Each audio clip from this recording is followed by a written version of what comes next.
Hello everyone welcome to my channel be with Jeevitha. இன்றைக்கும் வந்து ஒரு குட்டி ஷாப்பிங் ஹால் தான் பார்க்க போகிறோம். இன்றைக்கி வந்து ஃப்ளிப்கார்ட்லேருந்து ஒரு ஸ்மார்ட் வாட்ச் வாங்கியிருந்தேன் நாய்ஸ் பிராண்ட்லேருந்து.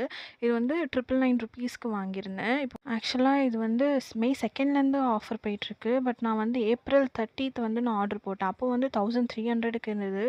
தெரியாமல் ஆர்டர் பண்ணிட்டேனேன்னு சொல்லிட்டு அப்புறம் அந்த ஆர்டரை கேன்சல் பண்ணி அது ரீஃபண்ட் வந்ததுக்கப்புறமா நான் இது ஆர்டர் போட்டேன்.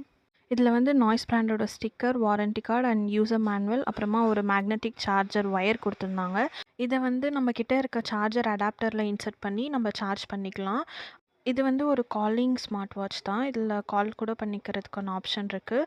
அப்புறமா அலார்ம் செட் பண்ணிக்கிறதுக்கு எல்லாத்துக்குமே ஆப்ஷன் இருக்குது. எனக்கு இந்த ஸ்மார்ட் வாட்ச் ரொம்ப பிடிச்சிருக்கு. பட் இதில் வந்து அந்த ஸ்க்ரீன் டைம் வந்து ஒரு 1 செகண்ட் நினைக்கிறேன். அதுக்குள்ளேயே ஆஃப் ஆகிடுது. அது எப்படி சேஞ்ச் பண்ணணும்னு எனக்கு தெரியலையா, இல்லை அதில் ஆப்ஷன் இல்லையான்னு தெரியல. நான் கூகுளில் சர்ச் பண்ண வரைக்கும் அது இல்லை. இருந்தால் தெரிஞ்சால் சொல்லுங்கள். ஓகே.